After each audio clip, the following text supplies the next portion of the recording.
Welcome to the Honolulu Cheese Podcast, the pretty much #1 NFC North podcast. I'm your host, Matt. Joining me as always, my co-hosts, Ryan and Moran. Fellas, how we feeling? I'm great. Literally, it's another day to be great. Love the new intro, by the way. Great day to be great. I've been harnessing that. We'll see if that sticks. I feel pretty good about it, though. We'll have to have the production team listen back and let us know what they think. Yeah, hey, pretty good for pretty much the #1 NFC North pod. You gotta love it. That's right. Yeah, you don't want to be the best. You want to be pretty much the best. That's what I always say. I'm gonna ask you an obvious question, though. Obvious question. Does the fact that we don't feature a Vikings fan on the pod kind of ruin the #1 NFC North thing we got going on, or what? I mean, if we had a Vikings fan, I think we'd be definitively the #1 NFC North podcast. But for now, we're just pretty much. So, pretty much is good enough.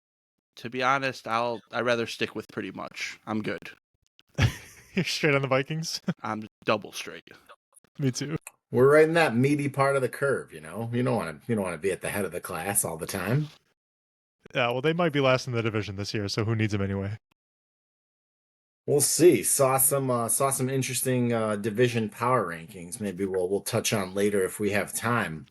But boys, I'll be honest, kind of a slow news week here NFL wise. I was just before we hopped on scouring Diana Rossini and Adam Schefter just to make sure I didn't miss anything in the last week, because just feels like it has been dead as we head into draft season. One piece of news, though, I did come across Julio Jones announcing his retirement officially from the NFL. Congrats to Julio. Awesome career. Vividly remember the Falcons trading up to get him. Absolutely awesome player at his peak. I don't know how to tell you guys this, but I do have other group chats that I'm in. We can talk about it after the show. This came up in a group chat that I was a part of. And somebody sent the clip of Julio's catch in the Super Bowl in the fourth quarter on the sidelines. Maybe we'll have the social team put that clip in here if we have the rights to do so. We'll have to decide after. But the debate was, and I sent you guys the clips before we started recording, better catch, Julio Jones on the sideline or the Julian Edelman catch that everybody knows in the middle of the field, taking it off the grass blades. Ryan, what say you? Well, first of all, let me congratulate you on having a totally other group of friends that is undoubtedly cooler than me and Mito. Speak for yourself. Hey, they must be, right? Because he dropped that on us like a sack of potatoes. Literally, he used that as like leverage. But to answer your question, I went back and forth with this for a while because I think Julio's catch was so much more athletic and just like freakish, like only a few guys in NFL history I think could ever even dream of making that catch, and he's one of them, with maybe like Calvin and Randy Moss being the others. But it's a largely forgotten catch because they lost the freaking Super Bowl in devastating fashion. So it literally gets buried under 28-3. But even if they won, I think I would still pick Julian Edelman because he's so not athletic compared to Julio. And for him to save the ball an inch off the ground like that to win a game is just insanity to me. Yeah, I'm with you. Hell of a grab. Moran, you have thoughts? It's simple for me. Julio's a loser. They blew a 25-point lead. I'm good on that catch. You're not impressed with the catch? No, I'm impressed with the catch, but I'm more impressed at how you blew a 25-point lead. So just like Ryan said, it got buried.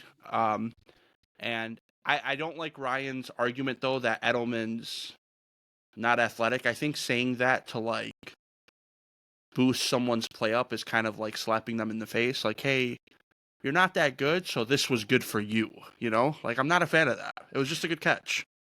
It was a great catch, and I'm not using it to take away from Edelman. I'm just saying, like, the fact that it was an insanely athletic play for a guy who didn't make his money because of his athleticism. You know what I'm talking about? Like, he knew how to Sure. get open, and he was a great player. I'm not taking anything away from that. But Julio's was just, like, so stupid. Like, the way he contorted his body and how high he jumped and reached was just insanity. But yeah, all in all, Edelman's catch was, like, 1 in a million. What about Yeah, you, I Matt? think I fall on the if you're just comparing the two catches versus each other, take the context out of it, which the first thing you think of when you watch the Julio clip is there's like 4 minutes left. He's making that catch for a first down. They're up like 8 points. You're just like we've all seen it a million times, but the fact that they lost the game is insane. But just based on the impressiveness of the catch, I think Ryan, you nailed it. Like, there's 5 guys on the planet that can make that catch. That Edelman catch, like, while incredibly impressive, is just it feels like more luck involved than with the Julio catch, which seems like quite a skillful grab in my opinion. Yeah, it's like, do you want the freakish athlete or do you want like the gym rat with awareness, first guy there, last one to leave, Edelman type catch, you know? And Hard worker, I mean, I feel like coach's son, high motor guy. yeah, that's right. That's right. Oh, Max Hustle every time. Got Yeah, to. I don't know, man. That Edelman catch was just insane to me. Like the way it didn't hit the ground was just wild. Yeah, and It, obviously it leading to a Super Bowl win and all-time comeback helps as well. since this is a Packers, Lions, Bears podcast, the Edelman catch was very, very similar to the Antonio Freeman Monday Night Football catch in the rain. Very similar. Oh, I remember that. Yeah. That's when he like rolled and then Yeah. like got up and ran and just like took the ball off the Yeah. grass blades. That's a great play as well. Yeah. That's also one of the greatest calls in NFL history, if you ask me. The Al Michaels, he did what? Yeah. Like on Monday Oh, I Night know. Football against a rival. That was just a great call. Shout out to Al, one of the goats.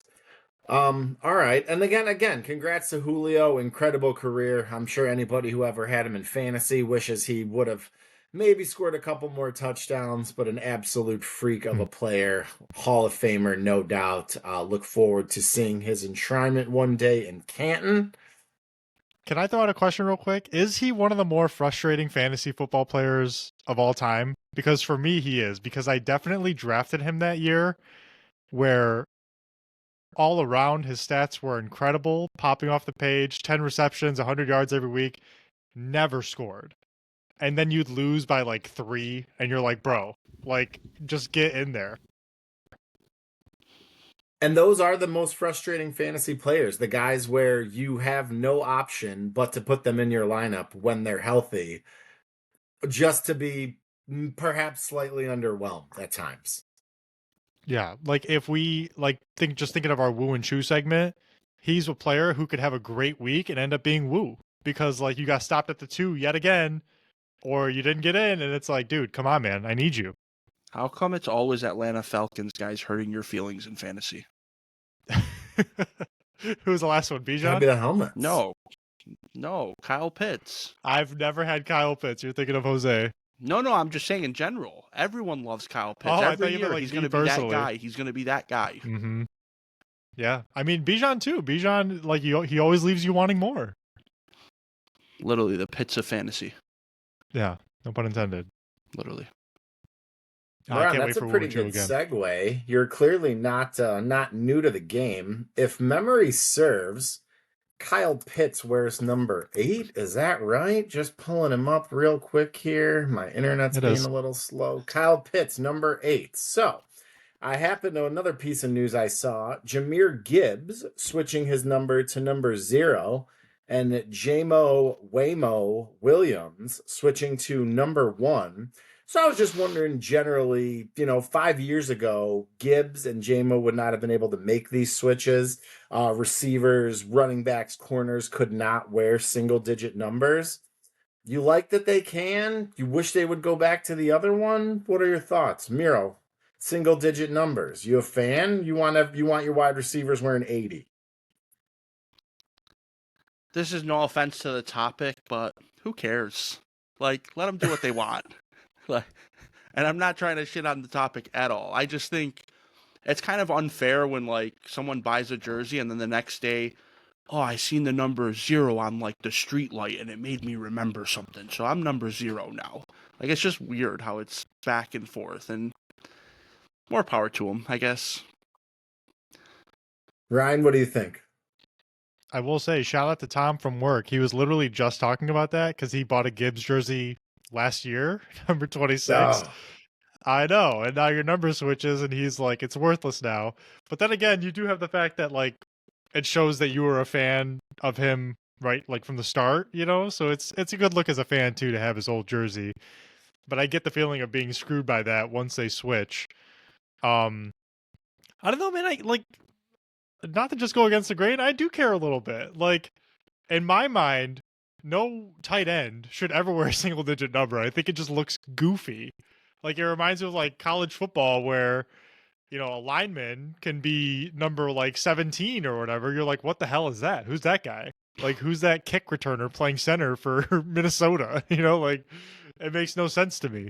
Like the bigger you are, the bigger your number should be. That's where I'm at.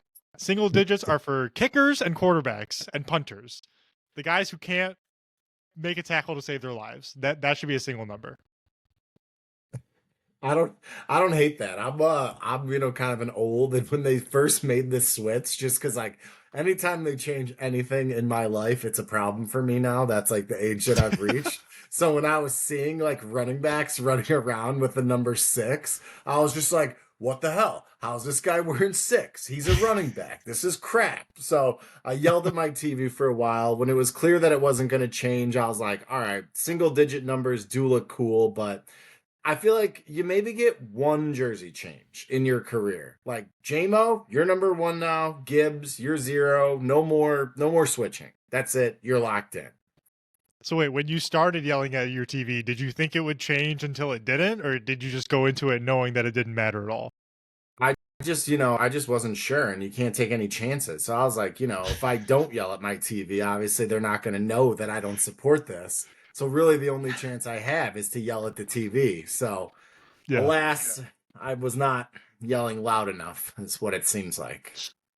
So I gotta ask, Matt, you first. What's your number of choice? I mean, easy answer for right now is 18, because, Caleb. But yeah, my number of choice is just whatever player that I like watching at that time. I'm a big 21 guy. I don't think 21 looks sharp. I think 2 looks cool, like on quarterbacks. I love a quarterback rocking the deuce. But yeah, I don't have like a staunch like favorite number, like a number I was attached to from like my playing days, of which were non-existent. There's a number 2 joke in there about Chicago Bears quarterbacks being shitty. I just can't find a way to word it. But just know that I thought of it. Just know that I thought of it, and that kind of counts as the joke itself. I'll make sure I deliver next time. You connect the dots on that next week, or maybe we'll drop a TikTok if we can figure out how to do that. Hey. I didn't ask Ryan the question because Ryan used to be obsessed with Tim Tebow because Ryan loves the number 15. No, my obsession for the number came before Tim Tebow. I've just always loved that number. 15 is a good looking number. It's like kind of even. It's cylindrical, kind of like looks the same on both sides. Like I don't know how to describe it. It's very aesthetically pleasing. Yeah, it might have come from Vince Carter actually. Now that I think of it, Probably. Great number. Love that. Mm-hmm. Speaking of all-time greats, like our boy Vince Carter, we are going to dive a little bit out of our comfort zone here, boys, but not really. I'm sure you saw Alex Ovechkin, congrats to him, broke the all-time NHL goals record, passing the great one, Wayne Gretzky. And I believe like the exact same amount of games, which is just crazy how that works. So congrats to Ovi, an all-time great. I'm not really a huge hockey guy, but to score that many goals is obviously quite impressive.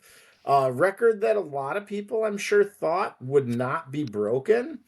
So I just had a couple of NFL career records I wanted to throw at you guys and see If you had to pick one of these to be broken in our lifetime, which record has the best chance of falling? So I've got Brett Favre's 336 career interceptions, Jerry Rice's 22,895 career receiving yards, or Emmitt Smith's 4,409 career rushing attempts. Ryan, these are all obviously going to be tough to bust through. Which record has the best chance of falling? I'll tell you which one's not being broken is Jerry Rice's receiving yards. We're in a passing league, and even still, those numbers are so dumb. Like, I don't like even Justin Jefferson or Jamar Chase, these guys that have started their careers red hot, they have to be consistently hot for so much longer to even keep that going. Honestly, I would say the interceptions probably has the best chance because quarterbacks are getting signed to like super mega crazy deals and they will play as long as they allow them. But I can't even think of a current quarterback who takes as many chances as Favre does. Like, I know I see here the active leader is Matt Stafford with 188. And like he does have a similar play style to Favre in that he just slings it and he's gonna get picked off sometimes. But dude, he's like halfway there. Like, Yeah, he's got he's got 2 years left, if that. right. Like he's not even close, right? And he's been playing a while now. So You those just are have to all pretty average unbreakable. 62 picks a year over the next 2 years, and that record's in trouble. Yeah. So I don't know, man. I don't know. I would probably say the interceptions, but I don't see any of those being broken, to be totally honest with you. Moran, what do you think, bud? Same thing. My reasoning is different though. The money's too good now for anyone to play that long. Like a receiver's not gonna play 18 years anymore. It's just not gonna happen. There's no point. That's an interesting perspective. Yeah, I hadn't really thought about that. Derrick Henry is right now. We think Derrick Henry is ancient, and he's only at 2,300 carries. So where is he gonna get the other? What is it? 2,100? Yeah, Close to it. Like it's not happening. gonna And have then to be quite a workload this upcoming season.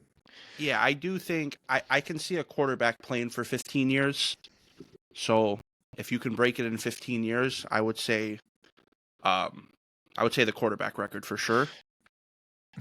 But the receiving and rushing attempts, no way. No one's going to play that long. Yeah, I think actually the one that there's just 0% chance of it ever being touched with just the way the league is going is actually the Emmitt Smith record.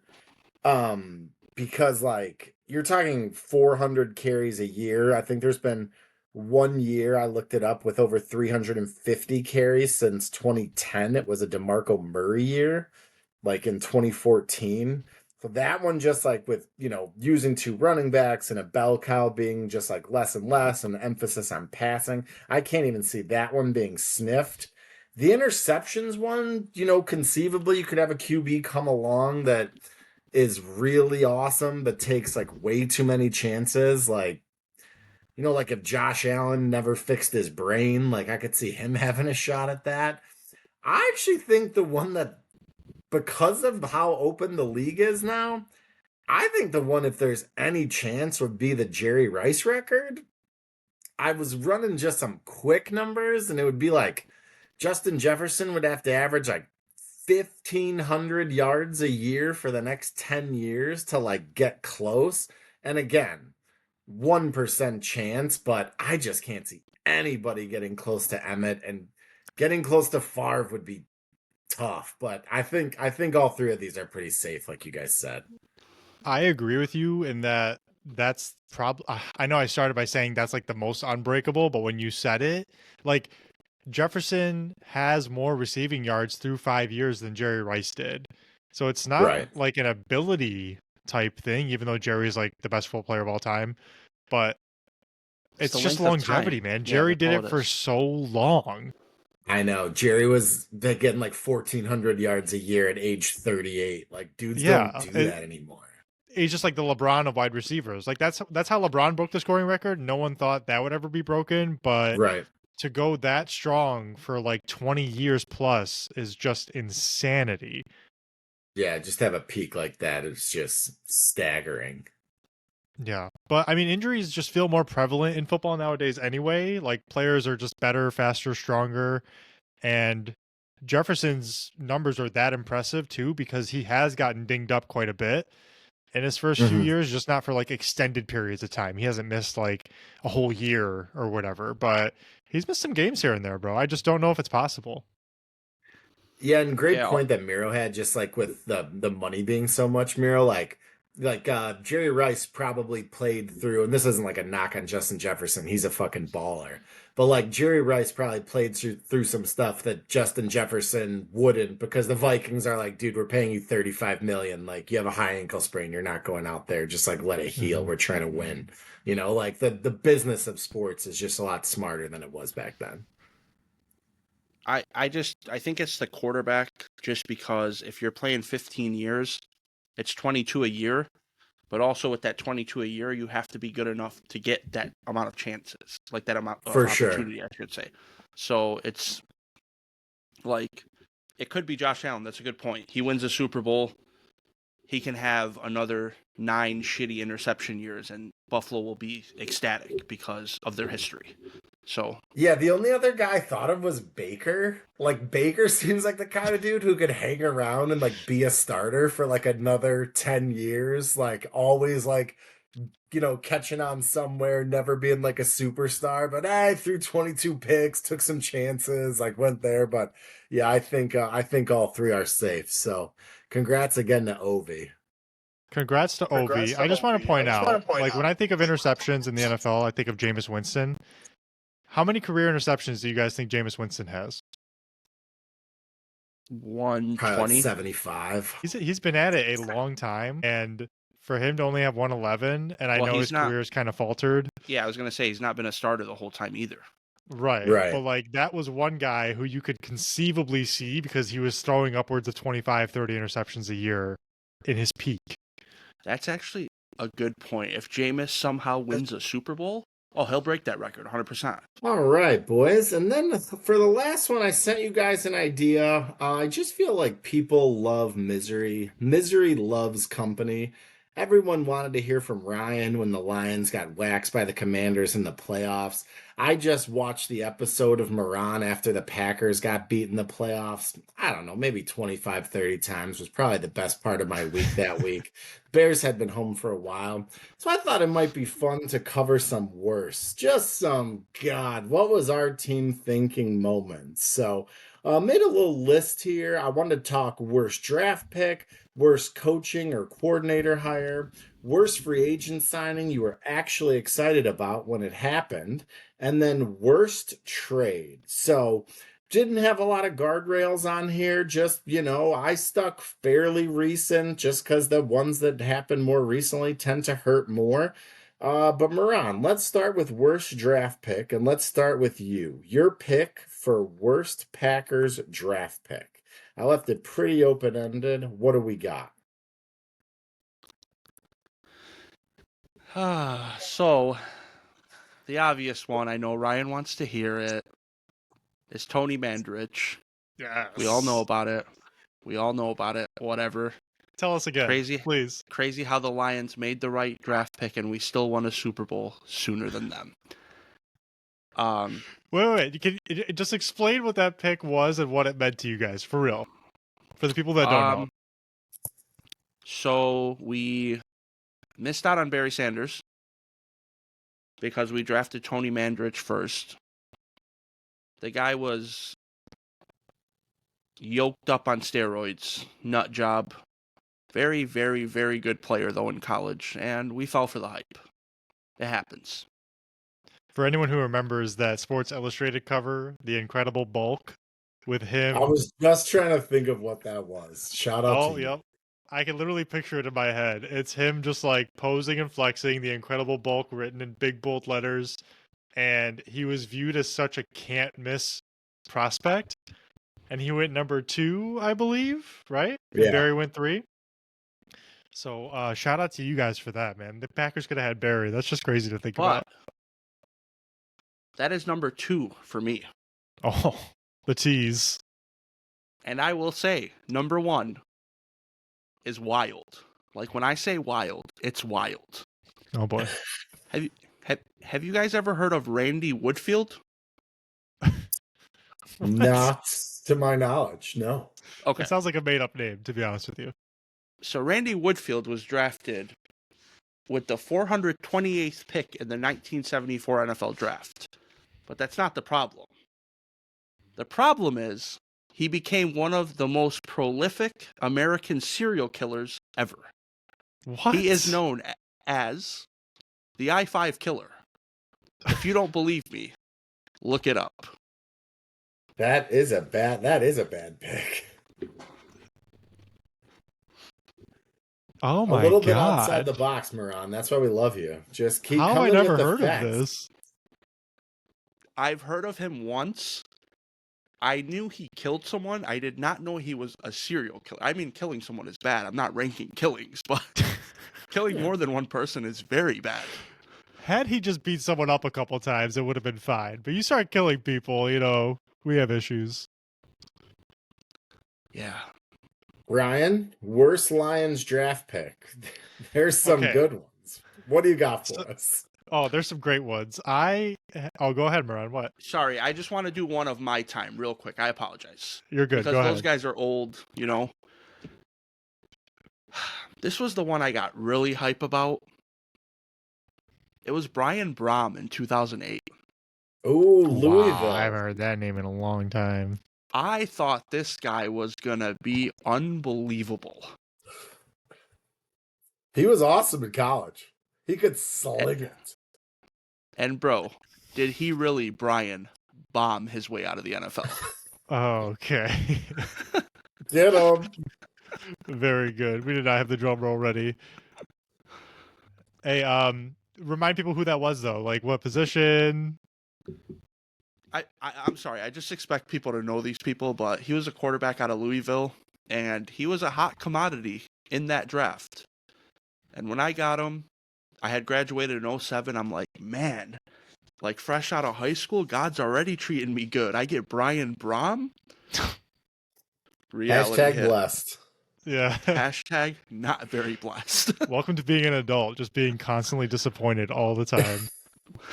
Literally. That's your gift from God right there. All right. So can we go to Lions now? Yeah, sorry about that. I got No, kind you're of good. excited. Don't worry about it. That was a good one. All right. So we obviously have a very storied history in terms of bad draft picks. This is one that I really had to think about. And I could go as far back as like ever, but I had to pick what is it, Murad? One more thing. I'm sorry. Oh Ryan, my God. Ryan, do you need like 25 minutes with this segment? Because you guys suck at I drafting. might if you keep interrupting me, bro. I apologize. That's all right. No, but I do have just a couple honorable mentions, okay? First one, you got to mention Charles Rogers. Only because, and rest in peace Charles Rogers, we talked about him recently. He was drafted 2nd overall, bro. 2nd overall as a wide receiver. And he did absolutely nothing. He didn't just do okay. He wasn't mid. It was just a bad career, plagued with injuries. Hometown kid, too, went to Michigan State. Just a sad story all around was his pro career. Our second Michigan State draft bust, Tony Mandarich, also a Michigan State product. Does Michigan State suck? Let us know in the comments. And then you have your quarterbacks. You have Andre Ware and Joey Harrington. You can't talk about bad draft picks without mentioning them. And Mike Williams. Man, there's just so many. There's so many. Mike Williams might be the worst one, actually, but I'm going a different route with this because this one I just hate personally. Eric Ebron. Yep. Okay, go ahead. Eric Ebron, taken at 10th overall, in the same draft where Aaron Donald went right after him, it actually plagued our franchise for the next decade. Like, I do this all the time. I play the what if game what if we picked Aaron Donald when Ndamukong Suh left, and we needed somebody there? Had we taken him, our team goes in a completely different direction, and maybe the next decade doesn't happen.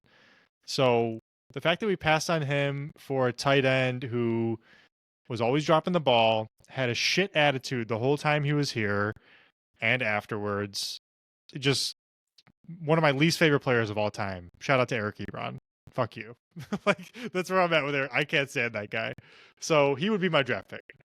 You know, I had never really drawn any parallels previously in my head to Eric Ebron and Kyle Pitts, but there's probably something there. Yeah, except Kyle Pitts is like so much better than Eric Ebron too. And he, like, let me just give the guy his credit for what it's worth. He wasn't the worst NFL tight end of all time. Like, he had a pretty okay career when it's all said and I remember him done. having some good years. I was gonna say not really with the Lions, but Colts and I think Steelers. Like he had some Steelers okay were okay. years. Yeah, but man, I just kind of hated who he was as a player. Like, just arrogant, bad with the media, bad with fans. Never came up clutch ever. Just like so not the player you want on your team, you know? So just not a fan. The Bears also have a laundry list of just bad draft picks. I would list more of them, but I go to bed here within the next 2 hours, so I don't really want to run over on time. For me, I mean, the worst draft pick of all time is Mitch Trubisky, 2017. The Bears are picking third. We had just signed free agent superstar Mike Glennon to a 3-year, $45 million deal, so quarterback wasn't really on my radar. The Bears trade up with the Niners from 3 to 2, give up the third pick, 2 third-rounders, and a fourth-rounder to move up one spot, draft Mitch Trubisky, and pass on Mahomes and Watson. I was a big Jamal Adams guy that year. Jamal Adams. Give me a safety. So, yeah, Mitch, I was pissed when we made the pick. I didn't want him. He played one good preseason game. I bought my wife and I some Mitch Trubisky t-shirts. And then that was pretty much the last great game he ever played. We had a nice year in 2018, but yeah, Mitch wasn't it. Mahomes and Watson, obviously on field, were both special players. So yeah, Mitch really tanked the Bears there for a few years. So I've noticed with all our picks, just real quick, it's not just that the player didn't work out; it's who went directly after them. Barry Sanders after That's all you Mandarich, can think about. Aaron Donald, Patrick Mahomes. Like, we're talking all-time greats of the game that got missed out on for these guys, bro. For Eric Ebron and Mitch Trubisky. Like, what are we doing? Can we all agree the Mitch Trubisky collectively as a group is probably the worst pick out of any of our teams ever? Yes. I could agree. I could agree to that. Yeah. He's still in the league, though. That counts for something. I know, but with how good Barry is, great Barry is, like, teams have proven you can win without a running back. It's never been proven you can win without a quarterback. Just like drafting the wrong quarterback or a bad quarterback, it just sets you back like 5, 7, 10 years, depending on how much rope you give them. So, like, yeah, I mean, just torpedoed us. It's pretty ironic that last week we were doing quarterback rankings and now talking about Mitch Trubisky. The irony. He didn't quite make my top 5, but maybe next year. All right, Ryan, another group of just winners, nothing but. The worst head coach or coordinating hire for the Lions. I have a feeling I know where we're going here, but fill me in. Yeah, I mean, who doesn't, right? Like, there is a lot of pickings here. It's Matt Patricia. Like, there's no one, I think, in our franchise's history, and I don't say this lightly, who's disappointed more than Matt Patricia. He came here at the perfect time. Like, we had a culture built with Jim Caldwell already. You left behind a winning roster. You got a guy from New England. He's won Super Bowls as this DC under Belichick. What could go wrong? He's been a hot head coaching name forever. He's going to get serious and take us to the promised land. He's going to teach us how to win. And none of it happened. In fact, with none of it happening, not only did it not happen, but everything around him collapsed the second he got here. The guy's driving ATVs, his ACL's getting torn or whatever it is. He's yelling at our star players. He's kicking them out of the locker room. They're requesting trades. Like, it could not have gone worse. And then a freaking pandemic hit. That's probably somehow his fault too. Like, I don't know what else to say about Matt Patricia that hasn't been said. The best thing about it is that article from The Athletic, I'll never forget it, came out, like a year or two after he was gone? And it just like shed some light on some of the bullshit he was preaching. Like, you can't play music in the locker room. You can't be talking to other teams' players after the game. Like, bro, shut up. The bitching to the media about sitting up straight and respecting the process. Like, he came over here with rape charges. He was just such a clown show, bro. I can go on and on and on. The media thing was actually really funny to me because half the time the guy wasn't groomed properly, and he's talking about people sitting and standing the correct way. Like, how about you line up your beard first, brother? Honestly, like, go take a shower. Maybe don't look so greasy once in a while. You and your stupid ass number 2 pencil. I can't with that guy, bro. He was just the worst. He also just had an all-time dumb face when I would look at him, and I'd just be like, sometimes when teams hire coaches, I'm like, they should have just asked one person, look at this guy's face and see if you think he'd be a good coach. Like, when the Bears interviewed Drew Petzing, I saw a picture, no offense to Drew Petzing, I'm sure he's a nice guy. I saw a picture of him. I was like, this fucking guy can't be a head coach. There's no chance. I digress. Morand, the Packers have not had as many bad coaching hires to pick from, so I'm interested to hear where you go with this. I mean, we've been really good with our head coaches. We really have. But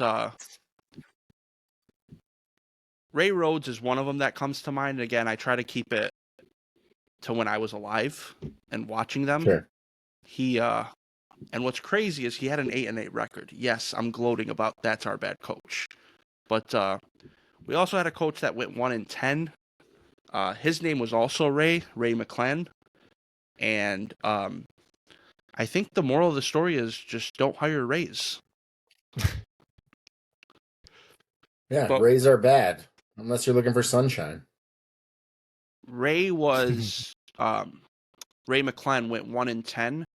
And I'm almost positive he was the reason, and Ryan knows about this because he went on the Packers tour with me, that the Packers almost got booted out of Green Bay. Remember they talked about that? Mm-hmm. Yep. Yeah, we were so bad for 3 years, which is crazy to think because there's teams, shout out to Miami Dolphins, that haven't won playoff games for 2 decades, and they get to chill. So, yeah, shout out Ray. But yeah, Ray Rhodes is mine just because he was, I was alive and watching. Worst Bears head coach hire of all time is Mark Trestman. Oh, man. Ooh, man. You want to talk about ugly faces? There was 2 finalists for the Bears head coaching job that year. One was Mark Trestman. The other one was Bruce Arians. Fun fact about Bruce Arians, he had 1 coach of the year the previous season filling in for Chuck Pagano on the Colts. And the Bears were like, yo, so we got 2 guys. One guy's coaching in the CFL. One guy won coach of the year last year in the NFL. Let's go with a Canadian guy. So the Bears hired Mark Trestman. He was fired within 2 years because, well, he was a frickin' Canadian football coach. Did he end up going back to the CFL? I believe so. I was doing a little Mark Trestman Googling before we logged on to see what he was up to. And believe he's back in Canada after a quick stint as quarterback coach with the Raiders. The Raiders. I just don't get how that happens in the interview room as a GM. Like, you're looking for your next coach and you have those options in front of you. Like, he must have just knocked his interview out of the park. Like, you ever work with people who get the job and you're like, how did you actually get hired? Like, not to be rude, you know? Oh, 100%. But, like, I think about this all the time. Like, there are people who are just not good at their jobs who just somehow keep moving up the ladder. It's the fascination with finding the next big thing. It's always that. Like, something can be right in front of your face and you're like, they're the best person there, and then someone that looks different or is different or has a different path, teams will just be like, yeah, that's him. Try to be the smartest guy in the room. Correct. Right. All right, Matt, what about your worst free agent signing that you were excited about? Why don't you start off this one? This one's like more, it was a little bit under the radar, but it's pretty recent, and so it affects me currently. When the Bears signed Nate Davis, 3 years, 30 million before 2023, I was like, oh, Nate Davis, he's like an NFL guard, solid player. Like, I'm not looking for like an all pro guard. I'm just looking for like a guy that I know is gonna be like an above average guard. This guy was absolutely worthless. Didn't play half the time. The first training camp, he's there half the time. He's not. Turns out it's just a dude who doesn't like football, and nobody in the Bears organization was like, maybe we should call Mike Vrabel, who it's come out since absolutely hates Nate Davis because he's such a lazy piece of crap. So, yeah, the Bears, they didn't address offensive line for the 47th consecutive year in 2023, decided to throw some money at Nate Davis, and he just didn't really want to do his job. So, that's the one. There's been a laundry list of others, but that's the one off the top of my head that still makes me angry to this day. So recency bias at its finest. What Is about he you still guys? on your team? No, we cut him at almost through the end of last year. He gone. I believe he's not currently on a roster. He's not. I just looked. That's why I was confused. I thought he was still on your roster. No, he gone.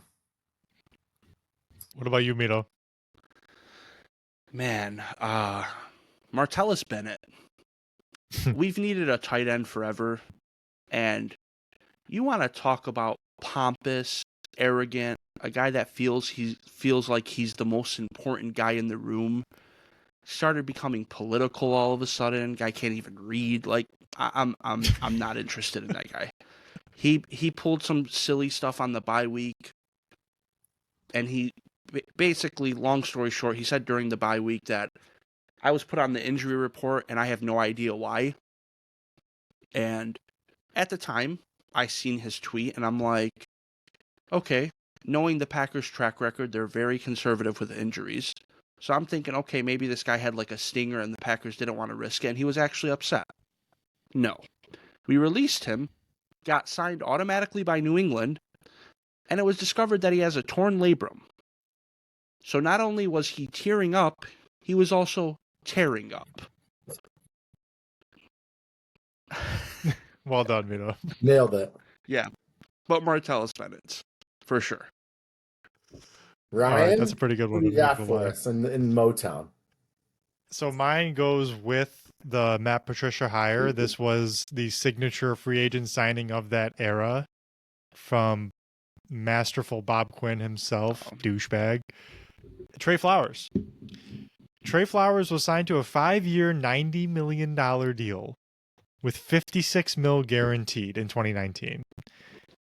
He followed that up with a year with 7 sacks. That was in 2019. That was okay. It's not bad.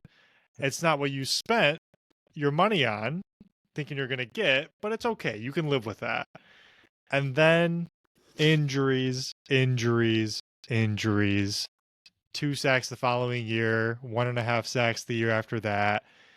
And then he fizzles out in Miami and is never seen again. Like, that was just the quintessential move of that era that just didn't work. And what made it even worse is that Patricia never had a pass rush to speak of any kind.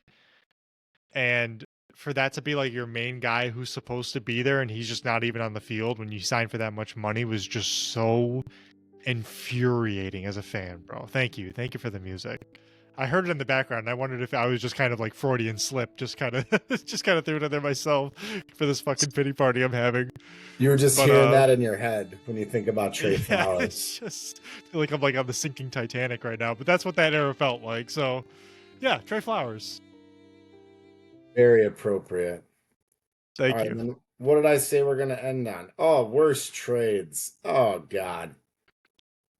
I'm just going to get mine first because it's the friggin' worst. The Bears traded a second-round pick for Chase Claypool.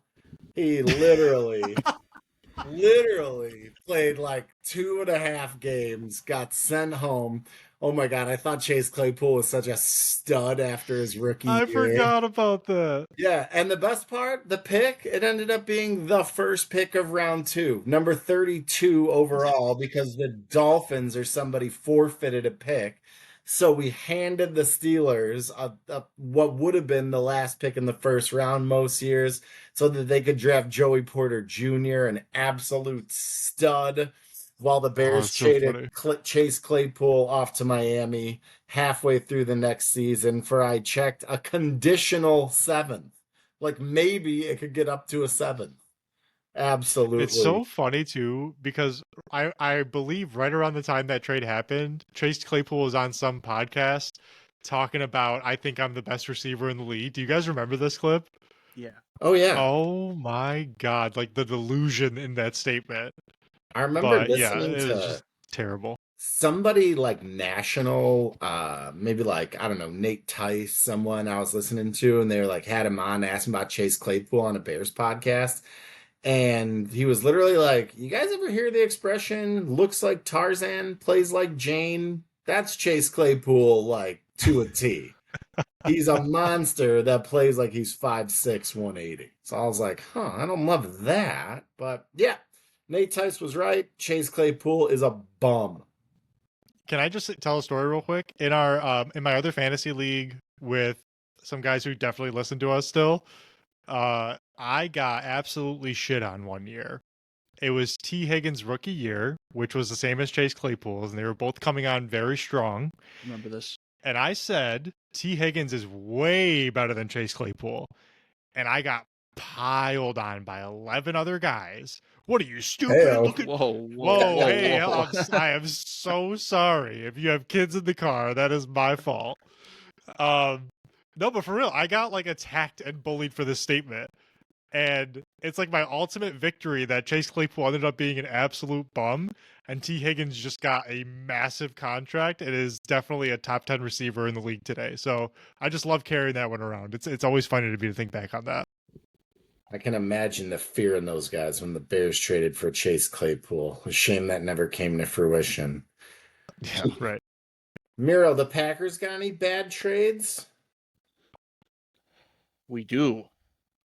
It's not a serial killer this time. But Thank God for that. if it wasn't for the Herschel Walker deal, this probably would have been the worst trade ever. It was when the Packers traded for John Haddle. He was the NFL MVP the year before. And in that year that he played the Packers, the year we traded for him, he was benched against the Packers. And somehow we still gave up a first-round pick, a second-round pick, and 2/3.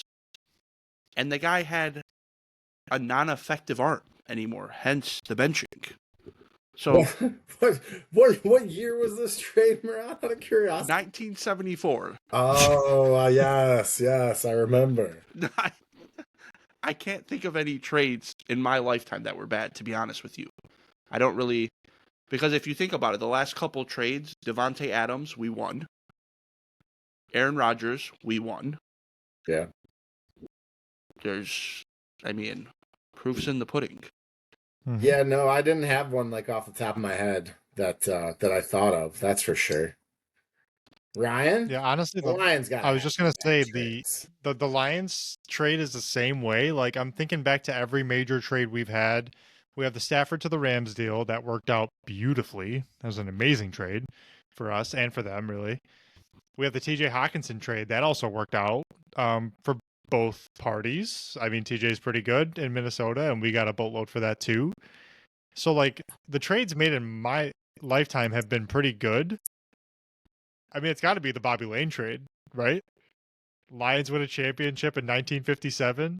1958, you turn around and trade your not Super Bowl quarterback, but your championship quarterback at the time to the Pittsburgh Steelers for, what was it, like a second round pick and a fourth round pick or something, which started the dreaded curse of Bobby Lane because he said Detroit's not going to win anything for the next 50 years. And damn, was he right, because on the 50th year, we went freaking 0-16. That is one of like the coolest and most miserable football stories ever, if you ask me, but I digress. Can I be that guy and say the curse is still there? Not at all. Shout out to Jeff Wow. Daniels and Peyton Manning for lifting that curse on Monday Night Football a couple years back. They are the best. And since then, all we've known is a lot of regular season wins and a couple playoff wins, and we're still in that Super Bowl window. It's still there. I forgot making the playoffs lifts curses. Forgot about that. I mean, it's definitely better than losing. At least loosens their losing your grip. season by week 5. Yeah, That's right. fair. At least we're relevant. So, and we beat the Just- Packers last year a couple times, so that's good. Real quick, the John Haddle, just back to it real quick. He lasted with the Packers for a season and a half, and he had 9 touchdowns and 29 interceptions. So I'm not picking on the guy. He was ass. Wow. Yeah, that was no good. He had a bad time playing in Green Bay. Many Oh my might god! say. Here, wait. We got to get something going. One of these drops. There you go.